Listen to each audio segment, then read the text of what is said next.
Bwana Yesu asifiwe. Kichwa chetu cha siku ya leo ni msingi usioyumba. Tunaenda kujifunza juu ya msingi usioyumba, na kitabu ambacho tutaweza kuangalia kinachotusaidia tupate ujumbe huu ni katika kitabu cha Isaya mlango wake wa 28 mstari mdogo wa 16. Tunataka kuangalia juu ya msingi usioyumba, maana tunajua kwamba kanisa linayumba, ndoa zinayumba, biashara zinayumba, wafanyabiashara, wafanyakazi, viongozi wa mataifa wanayumba, wazazi katika jamii wanayumba, lakini tunataka tukaweze kuelewa msingi uliodhabiti ambao hauwezi kuyumba. Kwa hivyo ningelipenda kama tumepata mtumishi wa Mungu amepata mahali pale, anaweza kutusomea neno la Bwana katika kitabu hiki cha Isaya mlango wake ukiwa wa 28 mstari mdogo wa 17. Shika maiki ndio hii. Neno la Bwana linasema namna gani? Kwa ajili ya hayo Bwana Mungu asema hivi: tazama, naweka jiwe katika Sayuni, liwe msingi, jiwe lililojaribiwa, jiwe la pembeni lenye thamani, msingi ulio imara. Yeye aaminie hatafanya haraka. Amen. Unaweza kuisema hiyo mic? Kwa hivyo shalom kutoka Hope and Life Christ Ministries, Bungoma Town, Kenya. Ninataka kuchukua fursa hii kueleza neno la Mungu kwako wewe msikilizaji na mtumishi wa Mungu ambaye uko hekaluni mwa Bwana siku ya leo, ikiwa tarehe 7 mwezi wa 6 mwaka 2026 siku ya Jumapili. Tunaona kwamba neno la Mungu linatuambia katika kitabu cha chuo cha nabii Isaya mlango wake wa 28 mstari wake wa 16 ya kwamba yeye aaminie hatafadhaika.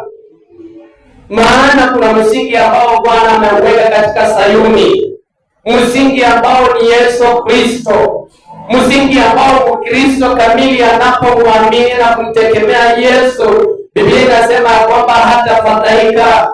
Licha ya kuwa majaribu yatakuja njiani mwako kama mwanadamu, licha ya kuwa kuna mambo ambayo naweza kugombana nayo, lakini hayatakutoka katika njia ya Ukristo, maana Yesu Kristo akiwa msingi wako atahakikisha kwamba ametusaidia. Kwa hivyo ninakusihi msikilizaji mpendwa, mahali popote ulipo, ukapate kuimarika na kujua kwamba Mungu ana sababu njema kwa ajili akamleta mwanawe wa pekee ambaye ni Bwana wetu Yesu Kristo, awe msingi uliodhabiti, liwe jiwe la pembeni, awe jiwe la thamani, ili ya kwamba yeyote aaminie hataweza kufarakisha.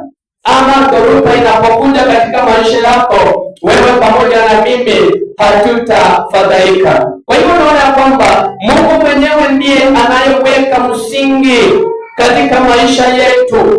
Watu wengine wanafikiria kwamba msingi ambao wako nao ni wao ndio walijiwekea. Wanaweza kufikiria kwamba ni wazazi wao walijiwekea msingi, lakini siku ya leo kama mhudumu wa Injili ambaye Bwana amenipa fursa hii kuzungumza pamoja na wewe, ninakwambia kwamba ni Mungu mwenyewe ndiye anayeweka msingi katika maisha yetu mpendwa, na msingi huo ni Kristo Yesu.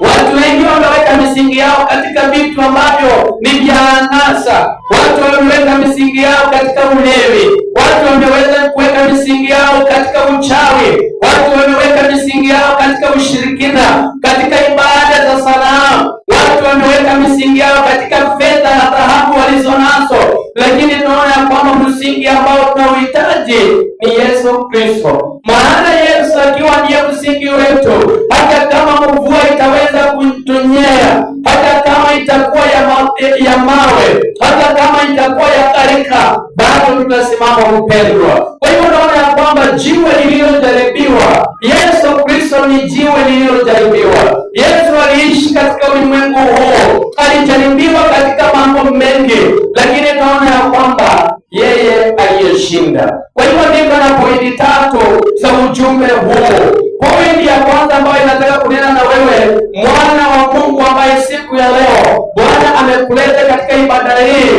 ni kwamba Mungu huweka msingi. Hiyo ni pointi ya kwanza, ya kwamba Mungu huweka msingi.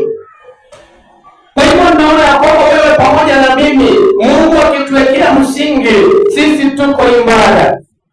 Sio hekima yetu ya kwamba wewe uko na msingi wa wokovu, sio kwa ajili ya elimu yako ya kwamba wewe uko na msingi wa wokovu, ni Mungu ndiye ametuwekea. Inataka tusome katika kitabu cha Ezekieli mlango wa 36 mstari mdogo ukiwa wa 26. Tafadhali nisomee neno la Bwana, mtumishi wa Mungu, tuone neno la Bwana linasema namna gani. Nimesema katika kitabu cha nabii Ezekieli mlango wa 36 mstari mdogo wa 26. Ndipo mataifa waliopaki karibu yenu pande zote watajua ya kuwa mimi Bwana nime. Ezekiel chapter 6 verses 26, ndio. Nami nitawapa ninyi moyo mpya.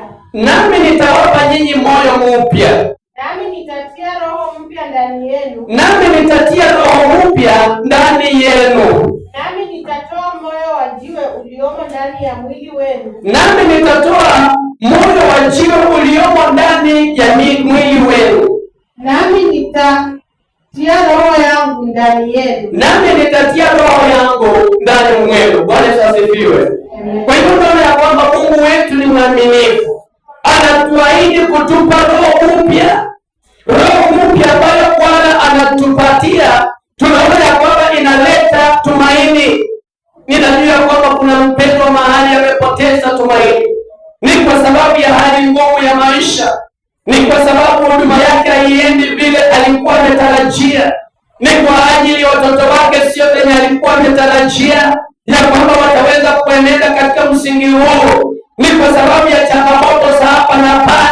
Ninajua kuna mpendwa mahali ameweza kupoteza kazi yake, hata anatamani akaweze kujitia kitanzi. Kuna mtu ndoa yake inayumbayumba. Ninataka nikwambia kwamba Bwana ana ahadi zake ya kwamba atatoa ile roho ambayo ni ya jiwe ndani mwako, akaweze kukupa roho ya nyama. Maana roho ambayo Bwana anaenda kukupa itakusimamisha katika msingi unaofaa. Nimesema kwamba msingi ni Yesu Kristo. Haijalishi umepitia katika hali gani. Kuna wakati ambapo taabu zako zinafika mikomo. Kuna wakati ambapo Bwana anaenda kupanguza machozi. Bwana anaenda kukupa roho yake, kumaanisha roho ya mahangaiko inaenda kukuondokea, kumaanisha roho ya umasikini inaenda kukuondokea, kumaanisha roho ya kilio inaenda kuondoka ndani ya maisha yako.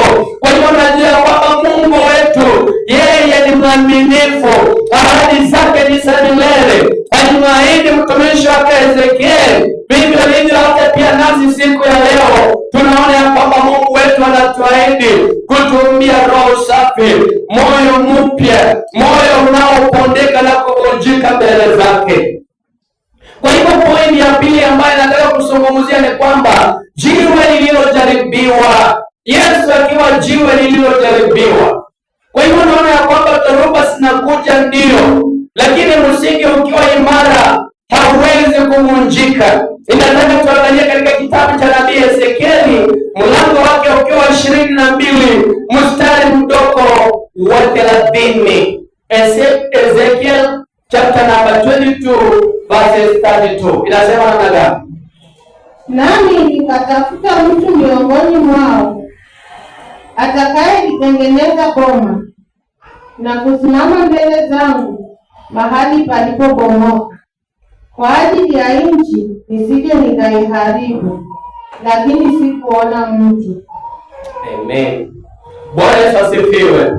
Kwa hivyo naona ya kwamba Mungu anasema kwamba anamtafuta mtu ili akaweze kujenga boma na kusimama mahali palipoporomoka, ili akaweze kuwakilisha watu wake, ili mtu huyu akaweze kuwa watchman, mlinzi, akaweze kuwa mchungaji. Namna mwalimu asubuhi alikuwa anafundisha juu ya kondoo na mchungaji, mtu ambaye anaangalia wakati hatari limekuja, anapuliza kipenga ili watu wakaweza kuwa imara ya kwamba katabu ya Mungu inakuja. Lakini Biblia inasema kwamba wakati Mungu alitafuta mtu, hakumpata mtu yeyote. Mimi ninakwambia wewe, ndugu yangu, dada yangu, mama yangu, rafiki yangu, mpendwa ambaye unanisikia siku ya leo, ukiwa nchi ya mbali na ya karibu, ya kwamba kuna tumaini jipya, ya kwamba Mungu anahitaji mtu ambaye atasimama katika pengo mahali ambapo pameporomoka, ili akaweze kuokoa kizazi kingine.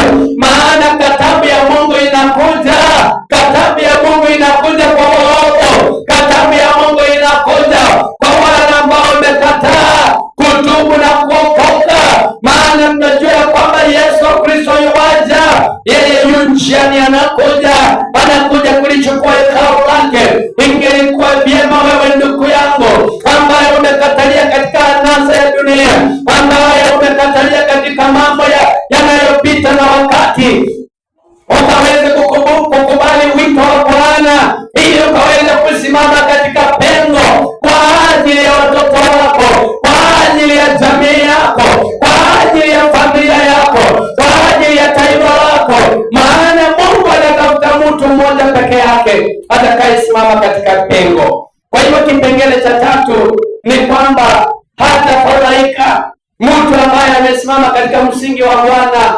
hatafadhaika. Bwana Yesu asifiwe. Yeye hatafadhaika. Mpendwa, ninataka tuangalie katika kitabu cha Injili ya Mathayo, namna ilivyoandikwa na mtumishi wa Mungu mtume Mathayo. Aliweza kuiandika ili wewe pamoja na mimi tukaweze kuelewa mapenzi ya Mungu katika maisha yetu. Tumesema Injili ya Mathayo mlango wake ukiwa wa 7 kuanzia mstari mdogo wa 24 kuelekea mstari wa 27. Tafadhali mtumishi wa Mungu soma. Basi kila asikiaye hayo maneno yangu na kuyafanya atafananishwa na mtu mwenye akili aliyejenga nyumba yake juu ya mwamba. Mvua ikanyesha, mafuriko yakaja, pepo zikavuma, zikaipiga nyumba ile isianguke, kwa maana misingi yake imewekwa juu ya mwamba. Na kila asikiaye hayo maneno yangu asiyafanye atafananishwa na mtu mpumbavu aliyejenga nyumba yake juu ya mchanga.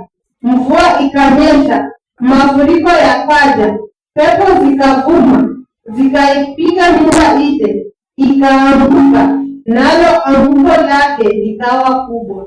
Kwa hiyo tunaona ya kwamba Mungu wetu anatuelezea kupitia kwa Injili hii maneno haya ambayo yalizungumzwa na Bwana wetu Yesu Kristo, ambaye ni mwana wa Mungu, akisema ya kwamba mtu mwakili ama mtu mwerevu ni yule anayesikia neno la Bwana na kuyatenda yale ambayo anataka Bwana akaweze kukubaliana nayo katika maisha yake. Maana kuna watu wengine wamefananishwa na watu wapumbavu, licha kuwa wanasikia neno la Bwana, lakini wamekataa kuhama katika zile villages ambazo wako, wamekatalia katika ushirikina, wamekatalia katika udanganyifu, wamekatalia katika vitina, wamekatalia katika chuki, wamekatalia katika masengenyo, wamekatalia katika ulevi, wamekatalia katika ushirikina, wamekatalia katika usherati. Watu bado wamekatalia katika uchawi, katika ibada za sanamu, katika kufuga majini, wamekatalia bado katika kufuga mairizi za nyoka. Biblia inasema ya kwamba mtu yule anayesikia neno hili na kuyatenda namna neno linavyosema amefananishwa na mtu mwakili, ambaye ni kama yule mtu aliye aliyechenga nyumba yake juu ya msingi, maana aliyechenga nyumba yake juu ya msingi ya kwamba hata mvua ije ya karika, mvua ije ya mawe itanyesha, lakini hiyo nyumba haitaanguka, maana msingi wake ni imara. Hiyo ndoa yako ambayo inayumba yumba inahitaji Yesu Kristo, maana Yesu akiwa ndani ya ndoa yako, hiyo ndoa itasimama, hiyo biashara yako itasimama,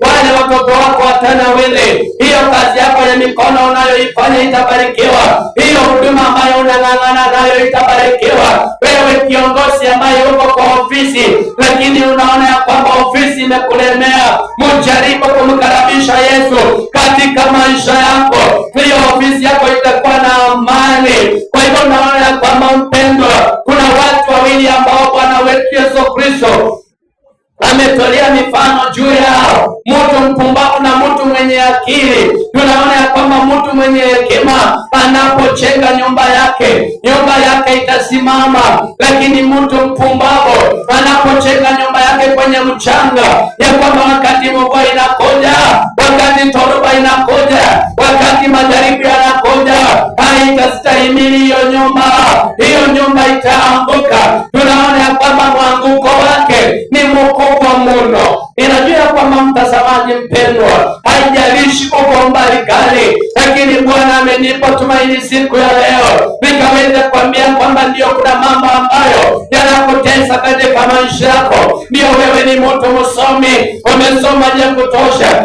unafanya kazi kubwa, umepewa heshima kazini, lakini hauna amani ndani ya moyo wako. Ni kwa sababu kuna shida ambayo imekukatalia, unatamani Bwana kuhurumie. Leo nimekuja na ujumbe huu kukwambia kwamba Yesu Kristo yeye ndiye msingi thabiti, anaweza kukuondolea aibu, anaweza kukuondolea vilio, anaweza kukuondolea magonjwa, maana magonjwa mengine yanaweza kuja ili yakakutoe katika giza yakakuleta katika nuru. Amini ndani ya moyo wako ya kwamba Yesu Kristo akiwa msingi ndani ya maisha yako, hautachoka mpendwa.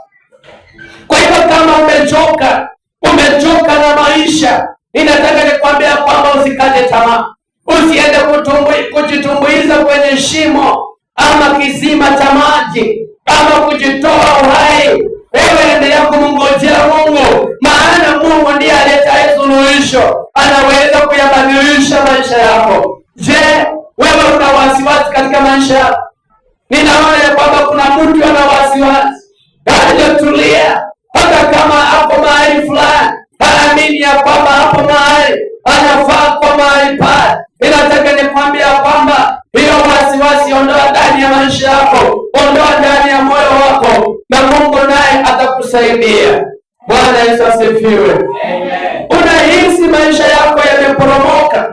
Kuna mtu anahisi maisha yake yameporomoka, alikuwa na kazi kubwa ndio, lakini kazi ikaharibika.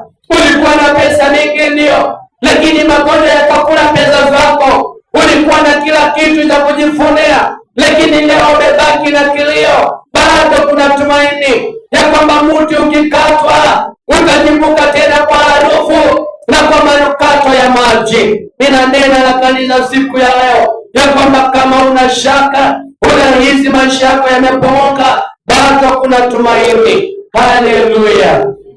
Kwa hivyo naona kwamba ujumbe huu ni kwa ajili yako wewe ambaye unapitia katika hali na bado haujajenga msingi wako kwenye msingi imara, haujajenga maisha yako kwenye msingi imara. Mimi namshukuru Bwana, maana alinichengea msingi ulio imara ambao hauwezi kutingizika hata katika maisha yangu. Bwana ananitetea. Kwa hivyo nakuhakikishia pia wewe ambaye umedhani ya kwamba hizo mairizi zinaweza kukusaidia, sitakusaidia, sitakuangamiza, maana sitakupeleka jana ule ushirikina ambao umeutegemea na zile sanamu unazoziabudu, hazitakusaidia. Kubali Bwana kuwekee msingi ulio thabiti, msingi ulio imara. Bwana naona ya kwamba yeye ako tayari kutuambia moyo mpya, ako tayari kukupa moyo mpya,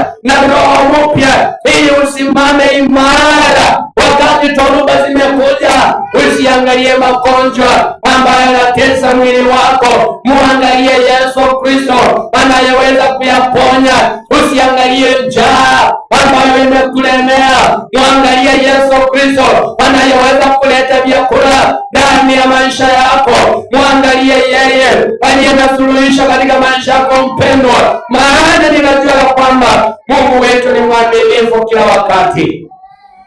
Kwa hivyo naona ya kwamba maombi,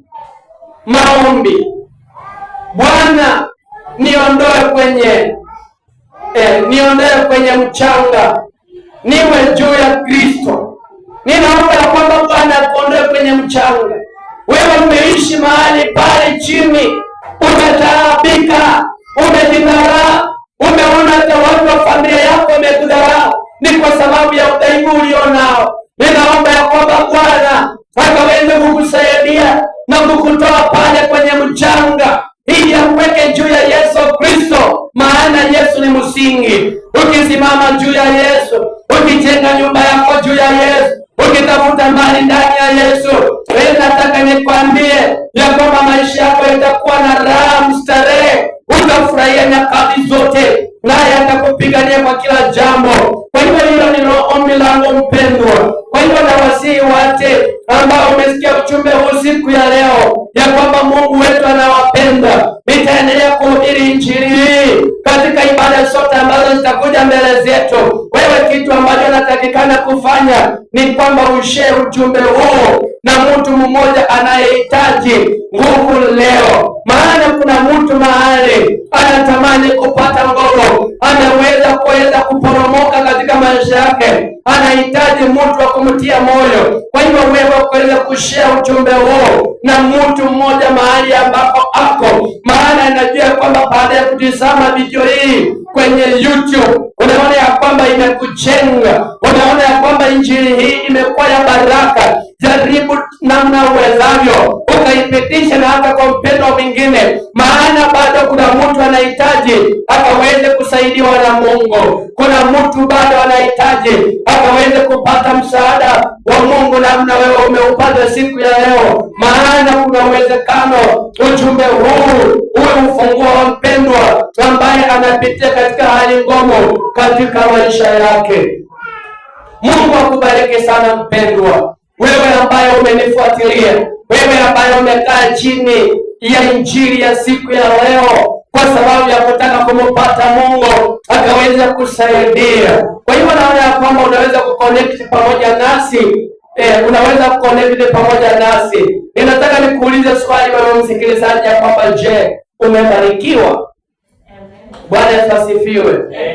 Umebarikiwa? Ndio. Unaweza kufurahia kwa nini umekuja katika ibada siku ya leo? Yes. Kama umebarikiwa basi unaweza kukomenti hapo chini useme ya kwamba msingi wangu ni Kristo Yesu. Unaweza kuandika hapo chini ya YouTube useme ya kwamba msingi wangu ni Yesu Kristo, maana najua kwamba huyu Yesu Kristo akiwa msingi wako mambo yote yako sawa. Bwana Yesu asifiwe. Kwa hivyo nawasihi nikisema kwamba unaweza kusubscribe kwa ajili ya hubiri zaidi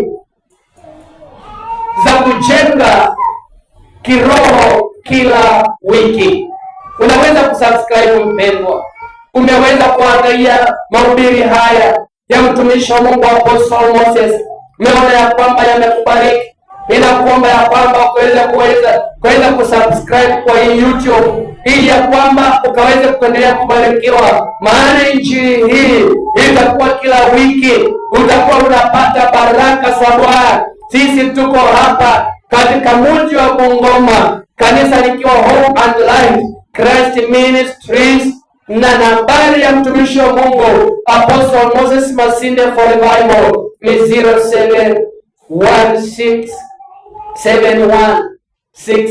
0716716907. Naweza kuirudia